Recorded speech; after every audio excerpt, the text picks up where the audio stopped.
नमस्कार, स्वागत है आप सभी साथियों का आपके अपने YouTube channel study with Ravindra academy पर। प्यारे साथियों, जैसा कि मैंने आपको पहले वाली वीडियो में बताया था कि मैं आपके लिए चतुर्थ श्रेणी का जो विस्तृत सिलेबस है वो लेकर आऊँगा। कितने क्वेश्चन हमारे एग्ज़ाम में आने वाले हैं और कितने मार्क्स का अपना एग्ज़ाम होगा, कितना समय दिया जाएगा, संपूर्ण जानकारी हम आज की वीडियो लेक्चर में करेंगे साथियों। तो आप इस वीडियो के अंत तक बने रहिए, साथ में वीडियो को लाइक कीजिए, शेयर कीजिए, कमेंट कीजिए साथियों। आज अपन देखेंगे कि जिस सिलेबस में विस्तार जो सिलेबस है उसमें कौन कौन से सब्जेक्ट से कौन कौन से टॉपिक्स हमारे ऐड किए गए हैं सिलेबस में। यानी सिलेबस हमें अच्छे से पता होना चाहिए, क्योंकि जब तक सिलेबस अच्छे से पता नहीं होता है तब तक हमें अच्छे से ये पता नहीं होता है कि क्या पढ़ना है और क्या छोड़ना है। सबसे पहले हमें ये पता करना है कि हमारे सिलेबस में ये बिंदु दे रखे हैं, तो इनको हमें अच्छे से तैयार करना है। उसके बाद में हम आगे की चर्चा करेंगे साथियों। तो सबसे पहले तो हम ये बात करते हैं कि किस विषय से कितने क्वेश्चन आएंगे। तो एक मोटा मोटा अपना जो पाठ्यक्रम है उसका देख लेते हैं कि कितने क्वेश्चन किस विषय से हैं। सबसे पहले बात करते हैं साथियों अपन हिंदी की। अपने हिंदी के हैं वो 20 क्वेश्चन आएंगे साथियों। हिंदी के यहाँ पर 20 क्वेश्चन दे रखे हैं यहाँ पर। उसके बाद में बात करते हैं साथियों सामान्य अंग्रेजी की। यानी अंग्रेजी के हैं वो कितने क्वेश्चन आएंगे, तो अंग्रेजी के 15 क्वेश्चन आएंगे साथियों। हिंदी के 20 क्वेश्चन और अंग्रेजी के 15 क्वेश्चन दे रखे हैं साथियों। उसके बाद बात करते हैं साथियों उसमें उसके बाद तीसरा अपना जो बिंदु है साथियों उसमें है सामान्य ज्ञान। सामान्य ज्ञान का अपने जो क्वेश्चन रहेंगे वो 70 क्वेश्चन रहेंगे सामान्य ज्ञान में हमारे साथियों। इसमें है राजस्थान का जीके है और साथ में करंट अफेयर और कंप्यूटर, ये मिलाकर सामान्य ज्ञान का 70 नंबर का अपना पोर्शन है। जिसमें अपने को ये ध्यान रखना है कि जो राजस्थान का भूगोल है, राजस्थान के भूगोल से 20 क्वेश्चन पूछे जाएंगे और राजस्थान के इतिहास एवं कला संस्कृति से 20 क्वेश्चन पूछे जाएंगे। उसके बाद भारतीय संविधान से 5 क्वेश्चन और राजस्थान के जो संविधान यानी जो भारतीय पॉलिटिकल है उसमें से आपके 5 क्वेश्चन और राजस्थान की पॉलिटिकल से आपके 5 क्वेश्चन। इस प्रकार भारत और राजस्थान दोनों की पॉलिटी को मिलाकर आपके 10 क्वेश्चन पूछे जाएंगे साथियों।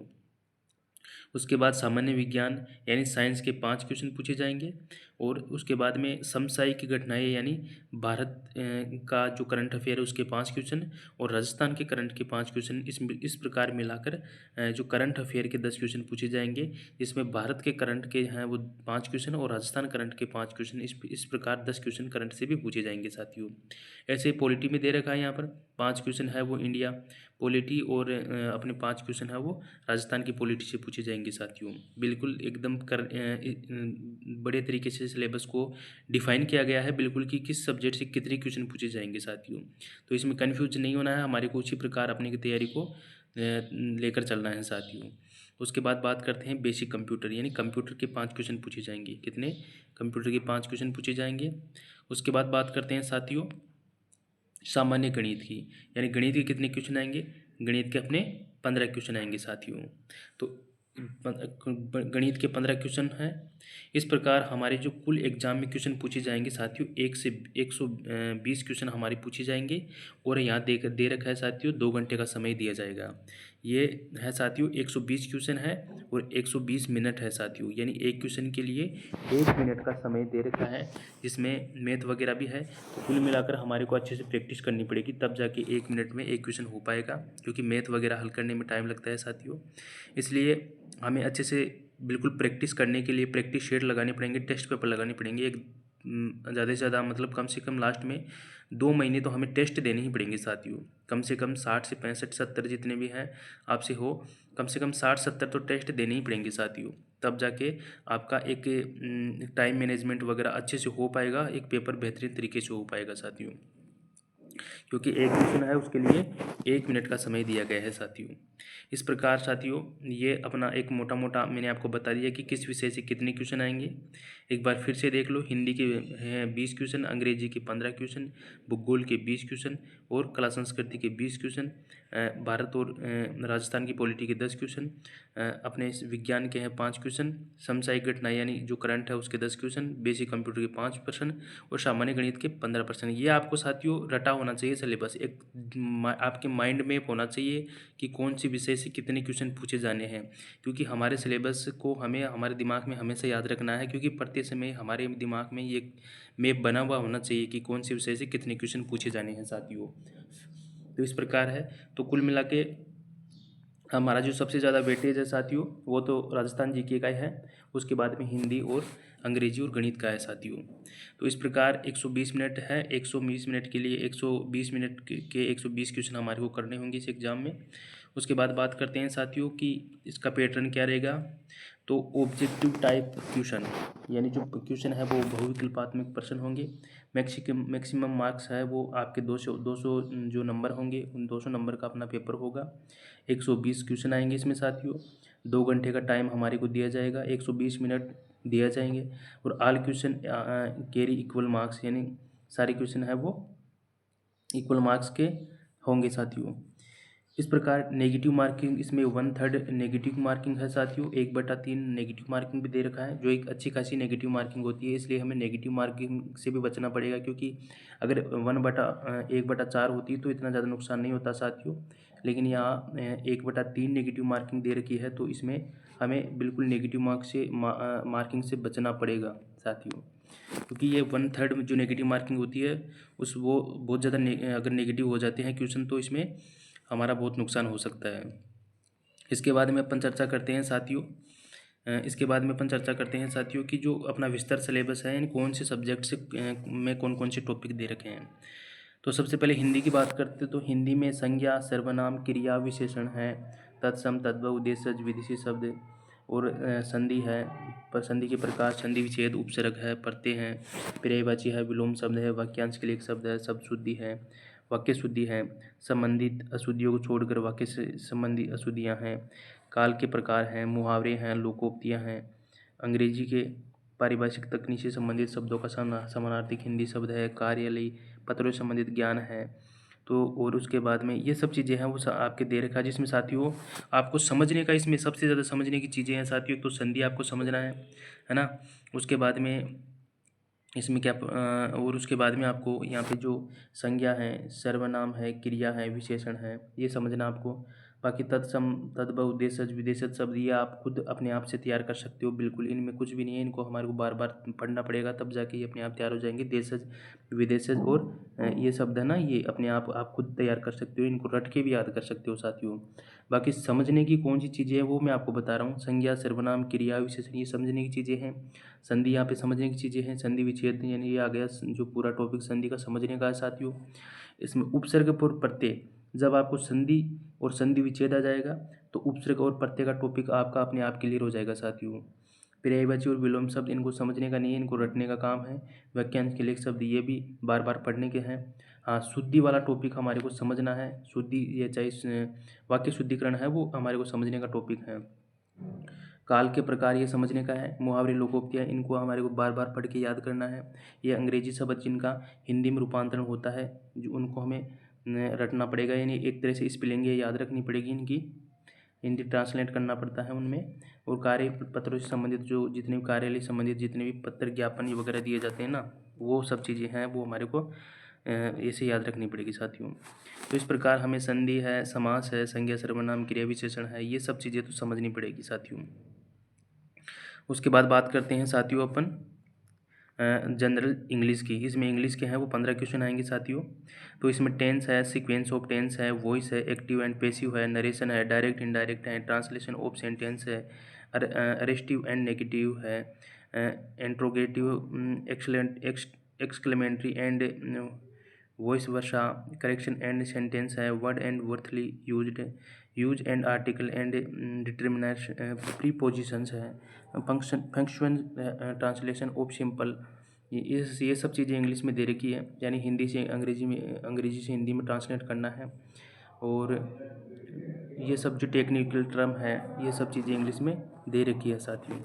तो इंग्लिश का भी मैं आपको तोड़ बता दूंगा कि कहाँ से पढ़ना है, किस प्रकार पढ़ना है, कौन सा आपके लिए मतलब जो 15 क्वेश्चन कहाँ से तैयार करने इंग्लिश का, वो भी मैं आपको इस चैनल के माध्यम से बता दूंगा साथियों। मैं कह रहा हूँ साथियों, अगर आप इस चैनल से जुड़े हो तो निश्चित रूप से आपका फाइनल सिलेक्शन हो सकता है, अगर आप इस चैनल से लगातार जुड़े रहते हो साथियों। अब बात करते हैं राजस्थान के भूगोल की। भूगोल के यहाँ पे 20 क्वेश्चन आएंगे साथियों, जिसमें राजस्थान की स्थिति है, विस्तार है, भौतिक स्वरूप है, विभाजन है, मृदाएं हैं, प्राकृतिक वनस्पति हैं, ये सब चीज़ें हैं, अपवाह तंत्र है, जिले हैं। बिल्कुल ज़्यादा बड़ा सिलेबस नहीं है ज्योग्राफी का जिसमें 20 क्वेश्चन आ रहे हैं, ज़्यादा सिलेबस नहीं दे रखा है, बिल्कुल छोटा सिलेबस ही है ज्योग्राफी का, मेन टॉपिक ही दे रखे हैं साथियों। उसके बाद बात करते हैं साथियों इतिहास में, जिसमें ऐतिहासिक घटनाएं हैं, स्वतंत्रता आंदोलन, एकीकरण है, महत्वपूर्ण बोलियाँ भाषाएँ हैं, ये साहित्य का पोर्शन है। और कला संस्कृति है जो इसमें है, और इतिहास है साथियों। तो इतिहास और कला संस्कृति से 20 क्वेश्चन पूछे जाएंगे। उसके बाद बात करते हैं साथियों भारतीय संविधान एवं राजस्थान संविधान, यानी जो भारतीय पॉलिटी और राजस्थान की पॉलिटी से क्वेश्चन है वो पूछे जाएंगे। ये भी ज़्यादा बड़े सिलेबस नहीं है साथियों, इसमें 10 क्वेश्चन यहाँ से आएंगे साथियों। उसके बाद चर्चा करते हैं साथियों अपन साइंस की ये लगभग बहुत कम टॉपिक है साथियों, लगभग 6-7 टॉपिक है आपके, जो ज़्यादा बड़ा सिलेबस नहीं है। मैं आपको तैयार करवा दूंगा एनसीईआरटी की बुक से। कहाँ से? एनसीईआरटी और आरबीएससी की बुक से मैं आपको इसमें साइंस पढ़ाऊंगा, बिल्कुल ऑथेंटिक सोर्स से पढ़ाऊंगा साथियों। बार बार आप को रिवाइज करवाऊंगा, क्वेश्चन लेकर आऊँगा, आपके लिए प्रैक्टिस करवाऊंगा साथियों। इस चैनल के माध्यम से आपको बिल्कुल चतुर्थ श्रेणी के लिए ऑथेंटिक बिल्कुल अच्छा कंटेंट प्रोवाइड करवाया जाएगा। आपको वास्तव में पढ़ के मज़ा आ जाएगा साथियों, क्योंकि ये सारे टॉपिक है वो मेरे अच्छे से तैयार हैं। जो भौतिक एवं रासायनिक परिवर्तन, धातु अधातु, प्रमुख यौगिक, प्रकाश परावर्तन नियम, ये सारे हैं जो कि अभी पशु परिचय में दिए हुए सिलेबस के अंदर टॉपिक है। तो वहाँ से बिल्कुल मैं आपको बिल्कुल एकदम अच्छे तरीके से आपको एनसीईआरटी से इनको तैयार करवाऊँगा साथियों। उसके बाद में करंट अफेयर हैं, वो राजस्थान और इंडिया का दोनों का है।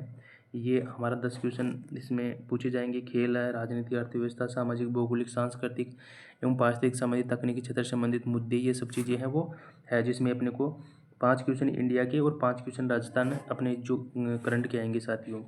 उसके बाद में कंप्यूटर के 5 क्वेश्चन पूछे जाएंगे, जिसमें कंप्यूटर का सिस्टम का अवलोकन है, hardware, device and software, operating system, application software, MS Word, MS PowerPoint, MS internet, email, इन सबसे संबंधित 5 क्वेश्चन हमारे सिलेबस में पूछे जाएंगे साथियों। उसके बाद बात करते हैं मैथ की। तो इस मैथ में भी 6-7 टॉपिक हमारे दे रखे हैं, जिसमें कोई बड़ा सिलेबस नहीं मैथ का, मैं आपको कवर करवा दूंगा साथियों। इसमें HCF है, HCF, LCM है, औसत है, लाभ हानि है, प्रतिशत है, साधारण ब्याज, चक्रवृद्धि ब्याज, अनुपात, समानुपात, साझा, समय एवं कार्य, समय चाल, दूरी, आंकड़ों का निरूपण, ये बिल्कुल इजी टॉपिक है साथियों। ये कोई ज़्यादा बड़ा सिलेबस नहीं है, बिल्कुल इजी टॉपिक ये दे रखे हैं।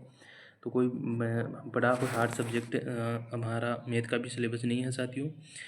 तो इस प्रकार हमारा सिलेबस हमारा कंप्लीट होता है, मैंने आपको बता दिया है। इसके साथ में आपको इस चैनल के माध्यम से इन सभी टॉपिक्स को अच्छे से कवर करवाने की कोशिश करूंगा साथियों, और आपको एक बेहतरीन रणनीति बताऊंगा साथ में कि किस प्रकार पढ़ना है, कौन कौन से टॉपिक्स को अच्छे से पढ़ना है, हमारे को किस प्रकार टेस्ट देना है, किस प्रकार रिवीजन करना है, हमारी कमियों को किस प्रकार दूर करना है। संपूर्ण जानकारी इस चैनल के माध्यम से आपको प्रोवाइड करवाई जाएगी साथियों, बिल्कुल ऑथेंटिक सोर्स के माध्यम से।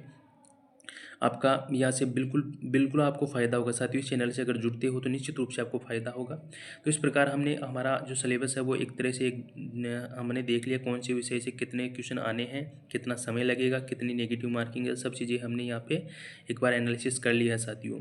इन सब चीज़ों को हमारे को एक बार आप अच्छे से देख लेना क्या है क्या नहीं है, बिल्कुल अच्छे से दिमाग में एक मैप होना चाहिए कि हाँ हमारे सिलेबस में ये चीज़ है, ये नहीं है, कुछ भी कन्फ्यूजन नहीं होना चाहिए। इसलिए मैंने आपको पहले वाली वीडियो में बताया था कि आप प्रिंट किया हुआ सिलेबस निकलवाइए, कहीं से भी मित्र से कहीं से भी आप प्रिंट किया हुआ सिलेबस निकलवाइए, ताकि हम हर एक टॉपिक को टिक करते हुए चलेंगे कि हाँ हमारा ये टॉपिक क्लियर हो चुका है, या कौन सा टॉपिक हमारा कमज़ोर रह रहा है, किसको बार बार पढ़ना है। इन सब चीज़ों की गणित है वो रफ कार्य हमारे को हमारे सिलेबस के अंदर करना पड़ेगा साथियों। बिल्कुल अच्छे से हर चीज़ को लेकर चलेंगे, तब जाके सिलेक्शन होगा साथियों। ऐसा सिलेक्शन नहीं होता है कि बस पढ़ते जा रहे हैं बाकी और कुछ हमारा आउटपुट निकल नहीं रहा, तो वो सिलेक्शन नहीं होता है साथियों। एक रणनीति होती है जो कि हमारे को सिलेक्शन के लिए तैयार करती हैं साथियों। क्योंकि साथियों आपने वो सुना होगा कि जो एक महापुरुष है, उनको कहा गया, उन्होंने कहा था कि अगर मुझे किसी पेड़ को काटने के लिए अगर 5 घंटे का समय दिया जाए, तो मैं सिर्फ शुरुआत के जो 3 घंटे होंगे उनमें मैं सिर्फ अपने जो कुल्हाड़ी होती है उसको धार दे के तैयार करूँगा। यानी 5 घंटे में 3 घंटे तो मैं अपनी कुल्हाड़ी को धार दे के तैयार करूँगा, बाकी 2 घंटे उस पेड़ को काटने में लगाऊंगा। इसका मतलब सबसे पहले हमारी रणनीति मजबूत होनी चाहिए। हम अपना तैयारी के दौरान रणनीति मजबूत होनी चाहिए, बाकी हमारा काम अपने आप ही हो जाता है। जब एक बेहतरीन रणनीति होती है, एक दिमाग में माइंड मैप होता है, माइंड में एक सेट होता है कि हाँ इस प्रकार मुझे पढ़ना है, तो वास्तव में आउटपुट निकलता है साथियों। मैंने इस प्रकार ये सब चीज़ें अपनाई है अपने जीवन में, तो मुझे आउटपुट मिला है साथियों। इसलिए मैं आपको ये बता रहा हूँ। मैंने खुद ही इन सब चीज़ों पर विश्वास करके मैंने ये सब चीज़ें अपनी तैयारी के दौरान इम्प्लीमेंट की थी, इसलिए मुझे आउटपुट मिला है साथियों। इसलिए आप सभी भी इस चीज़ को अपनाइए, आपको निश्चित रूप से फ़ायदा होगा साथियों। तो साथियों, अब आगे हम अपन सब्जेक्ट को एक एक को कवर करते हुए चलेंगे, मिलेंगे अब नेक्स्ट सेशन में। तब तक के लिए टाटा बाय, बाय बाय साथियों। साथ में इस वीडियो को शेयर कीजिए, लाइक कीजिए, कमेंट कीजिए साथियों। धन्यवाद साथियों।